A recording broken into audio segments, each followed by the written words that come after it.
어떤 사람이 시골 마을을 지나가다가 너무나도 아름다운 일몰 광경을 보게 되었습니다. 넓은 들판 위로 두루마리처럼 펼쳐진 장엄한 석양을 혼자 보는 것이 너무나 아쉬워서 지나가는 사람을 붙잡고 저 노을 좀 보세요, 그렇게 말을 해도 아무도 관심이 없었습니다. 급한 마음에 길가에 있는 마트로 들어가서 가까이에 있는 점원에게 잠시 밖으로 나가줄 수 있느냐고 물었습니다. 점원은 이상한 사람인 것처럼 쳐다보았지만 잠깐이면 된다고 손을 붙잡고 억지로 바깥으로 끌고 나왔습니다. 그리고는 저 석양을 보세요. 사람들은 아무도 저걸 쳐다보지 않아요. 저 아름다운 광경을 누군가와 함께 보고 싶어서 당신을 데리고 나왔어요. 그렇게 말을 했습니다. 그리고는 잠시 동안 함께 석양을 바라보다가 분명히 하나님은 계시고 세상은 잘 돌아가고 있네요, 그런 말을 남기고는 헤어졌습니다.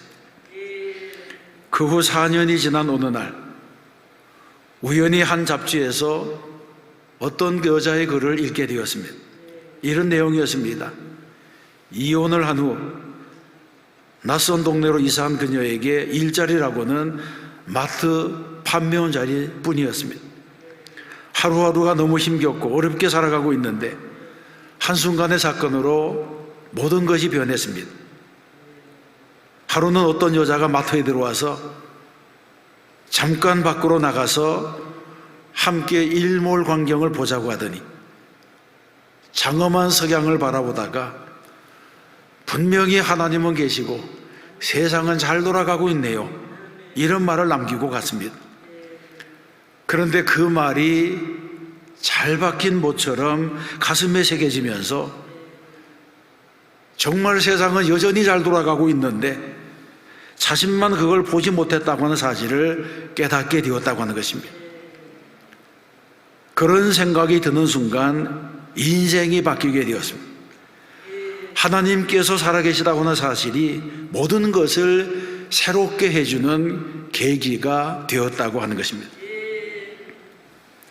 사업에 여러 차례 실패해서 깊은 좌절에 빠진 사람이 목사님과 상담을 하게 되었습니다. 이분이 목사님을 찾아와서 목사님, 천국과 지옥은 정말 있는 것입니까? 복잡하게 설명하지 마시고 예, 아니오라고만 대답해 주세요. 그렇게 목사님에게 질문을 했습니다. 왜 이런 질문을 하느냐? 그분이 말하기를 세상살이가 고달프더라도 하나님이 계시고 천국이 분명히 있다면 그 어떤 고난도 이겨낼 수 있을 것 같습니다. 그런 말을 했다는 것입니다. 그렇습니다. 본질적인 문제에 대한 해답이 있으면 나머지는 모두가 사소한 일이 되고 맙니다. 우리의 현실도 마찬가지고 우리나라가 겪고 있는 여러 가지 어려움도 마찬가지입니다. 하나님이 살아계시다면, 하나님이 교회와 성도의 기도를 듣고 계신다면, 나에게 위기를 기회로 보는 눈이 열리기만 한다면 하나님의 눈을 가지고 현실을 직시하고 해석할 수가 있게 된다는 것입니다. 오늘 우리가 살아가는 세상도 예전보다는 풍요로워지고 예전보다는 편리해지긴 했지만 정치, 경제, 사회 어느 분야도 평안한 곳이 없습니다. 우리나라는 경제는 인류가 되었는데 정치는 삼류의 수준이 안 되어서 국민들을 어렵게 하고 있다, 이런 말을 듣기도 합니다. 본문의 배경도 이스라엘이 하나님 앞에서 범죄하여 타락했던 그때의 일입니다. 이스라엘은 연속된 내부의 갈등으로 평안하게 죽은 왕이 없을 정도로 정치적으로 혼란한 시대를 보내고 있었습니다. 그 와중에 아합이 왕이 되었는데 성경에 보게 되면 그는 여호와 보시기에 악을 더욱 행한 자라 이렇게 말하고 있습니다. 이스라엘에 많은 악한 왕들이 있었지만 특별히 아합은 그 악이 더한 사람이라 이렇게 평가하고 있습니다. 특별히 그의 아내 이세벨은 우상을 숭배하는 여자였습니다.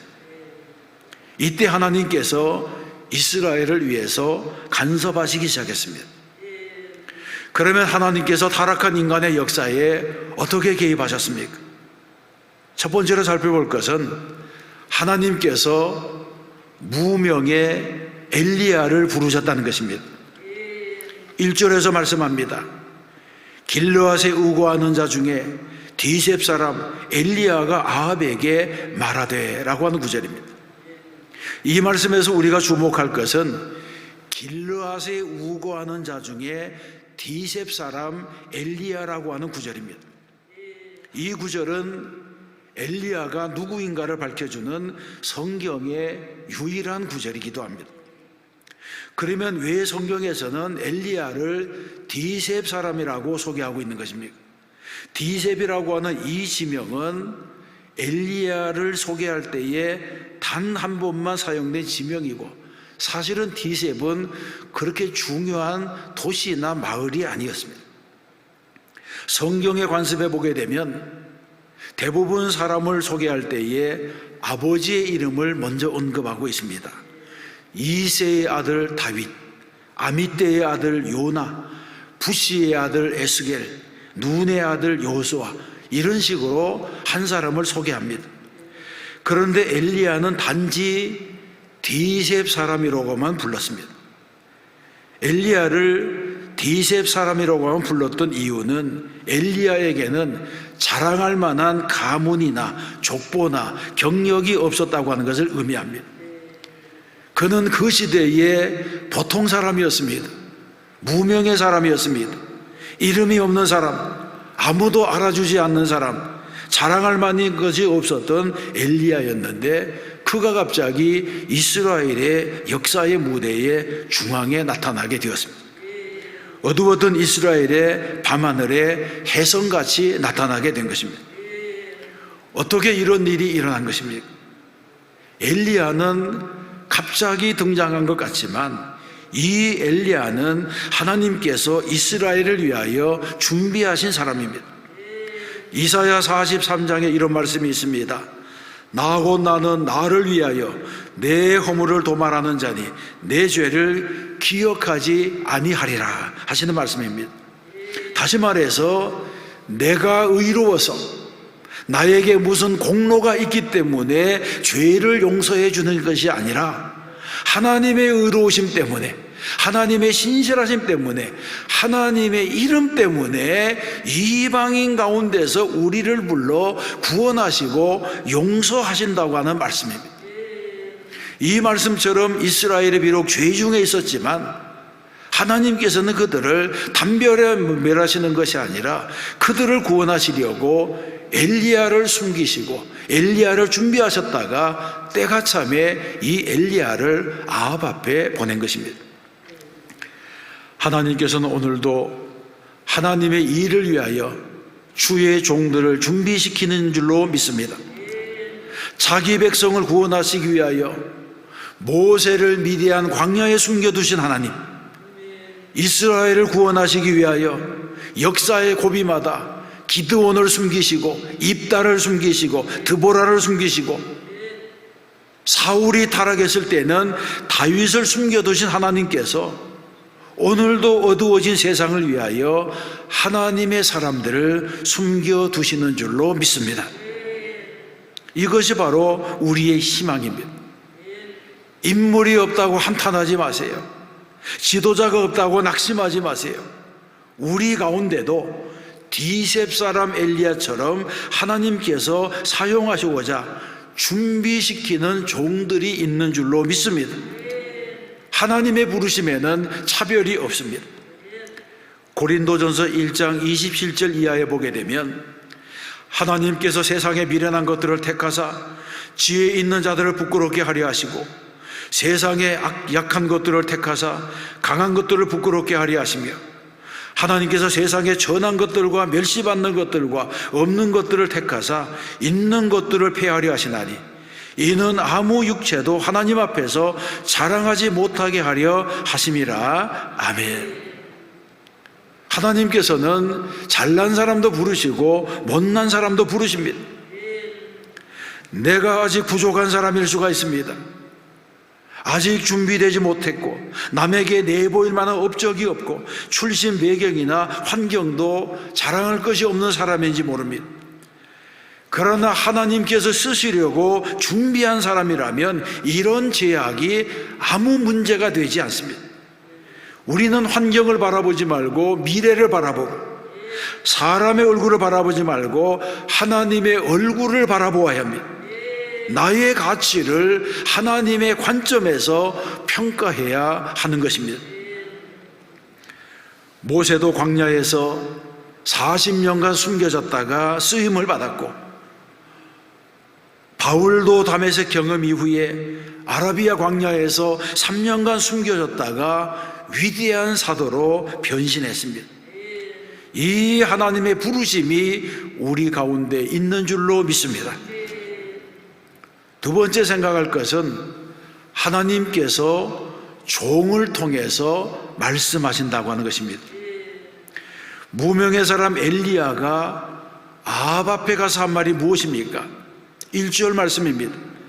내가 섬기는 이스라엘 하나님 여호와께서 살아계심을 두고 맹세하노니 내 말이 없으면 수년 동안 비도 이슬도 있지 아니하리라. 아멘. 여러분, 이 말씀은 놀라운 선언입니다. 누군지도 모를 이름 없는 농사꾼인 엘리야가 어느 날 아합 왕 앞에 섰습니다.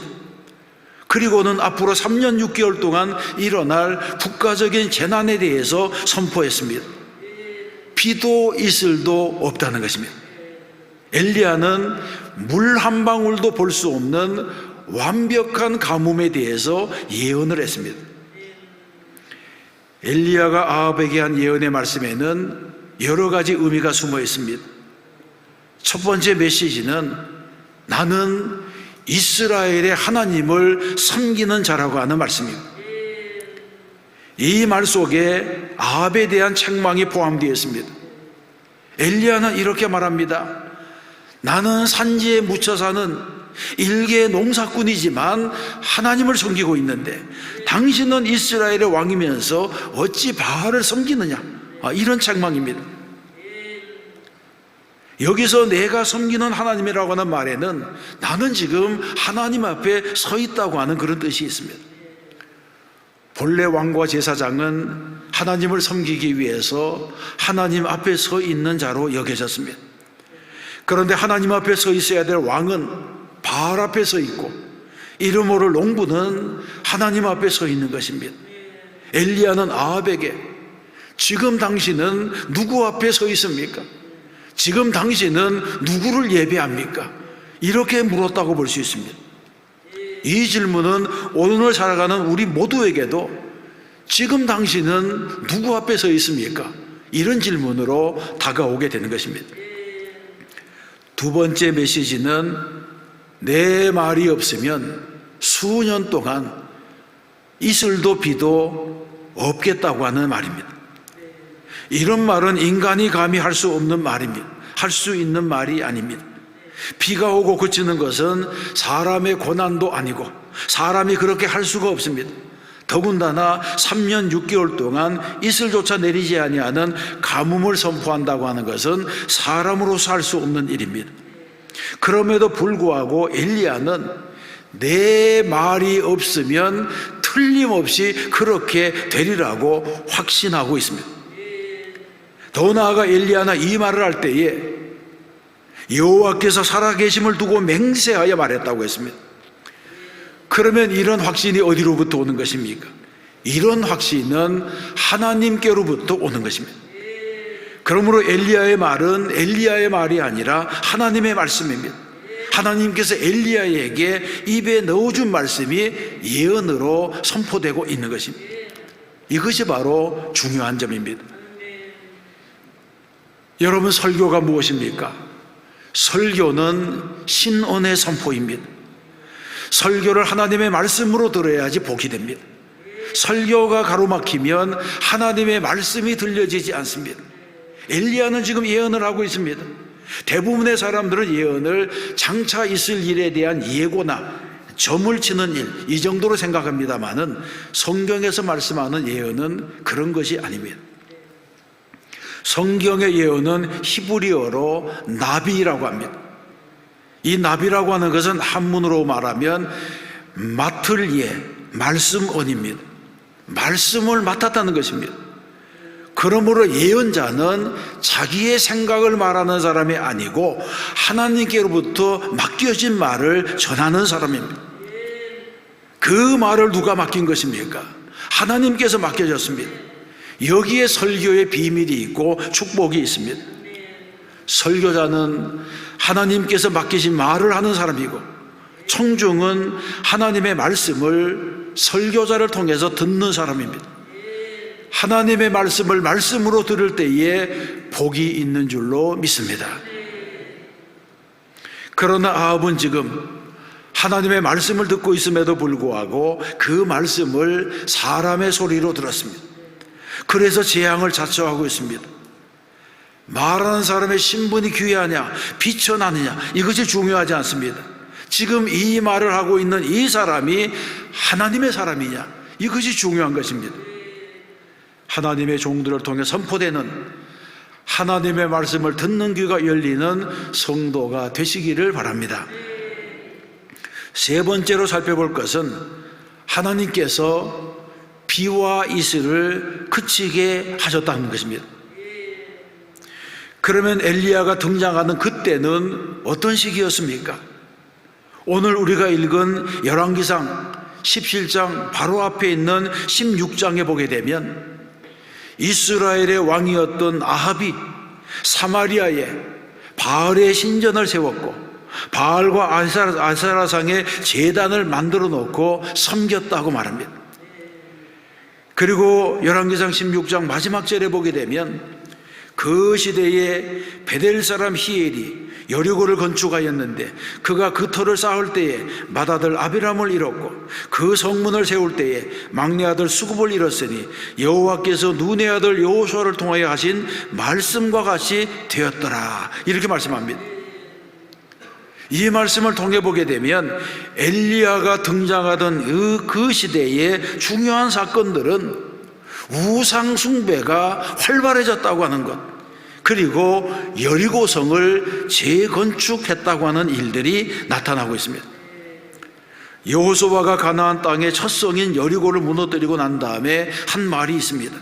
여호수아 6장 26절에서 말씀합니다. 여호수아가 그때 맹세하게 하여 이르되 누구든지 일어나서 이 여리고성을 건축하는 자는 여호와 앞에서 저주를 받을 것이라. 그 기초를 쌓을 때에 그의 맏아들을 잃을 것이요 그 문을 세울 때에 그의 막내 아들을 잃으리라고 했습니다. 그런데 이렇게 하나님이 금하신 여리고성의 재건에 아합 왕이 힘썼다고 하는 것입니다. 이 아합 때에 여리고성을 다시 쌓다가 건축의 책임자였던 히엘이 두 아들을 잃게 되었습니다. 여호수아가 예언한 것대로 된 것입니다. 하나님이 금하신 일을 하다가 저주를 받았습니다. 여러분, 이 사건은 무엇을 의미합니까? 하나님께서 이스라엘이 가나안 땅에 진입할 때에 타락한 가나안의 전통을 이어받지 못하도록 철저히 파괴시킨 것이 여리고성입니다. 그래서 무너진 여리고를 바라볼 때마다 타락한 죄악의 도시를 하나님께서 얼마나 싫어하시는지를 증거로 삼은 것입니다. 그런데 아합은 명백한 하나님의 뜻에 불순종하면서 바알도 일으키고 아세라도 일으키고 무너진 여리고성도 다시 쌓았습니다. 그래서 아합의 시대는 여호와의 노를 격발하는 시대가 된 것입니다. 결국은 엘리야의 등장은 아합이 자초한 일이 되었습니다. 하나님께서는 바알을 섬기는 자들에게 비도 이슬도 그치게 하는 재앙을 내리셨습니다. 그러면 다른 재앙도 많이 있을 것인데 왜 하필 자연을 통제하는 재앙을 내리신 것입니까? 그 이유는 그들이 섬기는 바알이 농경신이기 때문에 그렇습니다. 가나안 사람들은 바알이 비와 태양을 주어서 풍년을 가져오게 한다고 믿었습니다. 이스라엘 백성들도 가나안 땅에 정착해서 농사를 지으면서 자연스럽게 농경신인 바알과 아세라를 가까이하게 되었습니다. 그래서 하나님은 바알 숭배에 대한 심판으로 가뭄을 주어서 비가 내리지 않게 하므로 바알이 거짓신이라고 하는 사실을 만방에 알리신 것입니다. 하나님은 우상 숭배를 싫어하십니다. 하나님은 우상을 섬길 때마다 심판하셨습니다. 아합 왕은 이방 여자 이세벨을 아내로 맞이한 다음 수많은 이방 신전들을 세웠고 바알과 아세라 제사장들을 양성했고 하나님이 미워하시는 우상 숭배를 계속했습니다. 그래서 심판이 왔습니다. 문제는 지도자가 타락하자 그 시대에 살았던 모든 백성들이 같이 타락했습니다. 그래서 왕이 이방 종교를 섬기자 백성 모두가 같이 타락하여 함께 망하는 길로 나가게 된 것입니다. 경건은 훈련이고 죄는 본능이기 때문에 지도자의 경건과 헌신이 무엇보다도 중요합니다. 하나님은 질투하시는 분입니다. 우상을 섬기는 일을 싫어하십니다. 미워하십니다. 그러므로 우리는 신앙의 우선순위를 바르게 하고 삶의 우선순위를 바르게 해야 됩니다. 우리는 하나님께로부터 오는 은혜와 복을 사모하면서 모든 저주의 문을 닫고 축복의 문을 여는 성도가 되어야 할 줄로 믿습니다. 성도는 하나님께서 복을 주셔야지 형통하고 하나님이 복을 주셔야지 성공할 수 있다고 하는 이 한 가지 믿음을 잃어버려서는 안 되는 것입니다. 사랑하는 성도 여러분, 엘리야가 예언을 했던 이 타락한 시대는 오늘 우리가 살아가는 이 시대인지도 모릅니다. 우리가 살아가는 시대는 물질이 우상이 된 시대입니다. 이런 때야말로 하나님이 보내신 엘리야가 필요한 시대입니다. 하나님께서는 악한 세대를 위하여 언제나 하나님의 사람들을 숨겨놓으셨습니다. 세상의 의인이 다 사라진 것 같은 그런 때라도 내가 이를 위하여 7천을 남겨두었다고 말씀하시는 분입니다. 의인들이 다 죽은 것 같아도 그루터기를 남겨두십니다. 그곳에서 거룩한 씨가 자라나도록 하시는 것입니다. 하나님은 지금도 자기의 사람을 광야에 숨기시고 준비시키시는 줄로 믿습니다. 그러므로 우리 모두는 하나님이 준비시키는 엘리야와 같은 사람이 되어야 됩니다. 하나님은 숨겨진 사람, 아직 드러나지 않은 사람, 무명의 사람을 부르십니다. 그러나 무명의 사람이라고 하는 것은 무식하고 무능한 사람을 말하는 것이 아닙니다. 단지 사람들이 아직 알아보지 못했기 때문에 무명의 사람일 뿐이지 하나님의 편에서는 이미 준비된 일꾼인 것입니다. 우리는 하나님의 때를 위하여 준비된 그릇이 되어야 할 줄로 믿습니다. 하나님을 기쁘시게 하고 세상을 아름답게 하기 위하여 신발끈을 묶고 부르심에 응답할 준비를 하고 기다려야 됩니다. 그리고 사명으로 부실 때 이사야처럼 내가 여기 있나이다 나를 보내소서 응답하면서 주님이 인도하신 길로 나가야 하는 것입니다. 아직 드러나지 않고 숨겨져 있을 때에 내일을 준비하는 분들이 되시기를 바랍니다. 날마다 하나님 앞에 서 있는 자는 하나님의 임재를 경험합니다. 겸손히 하나님 앞에 서 있는 자는 하나님께 신령한 말씀을 받습니다. 굳건히 하나님 앞에 서 있는 자는 어떤 악의 세력도 두려워하지 않습니다. 성도들은 언제나 나라와 민족을 위하여 교회를 위하여 기도하고 준비하는 일꾼들이 되어야 합니다. 우리 모두 하나님 앞에 서 있는 그 사람이 되시기를 우리 주님의 이름으로 휴가 납니다.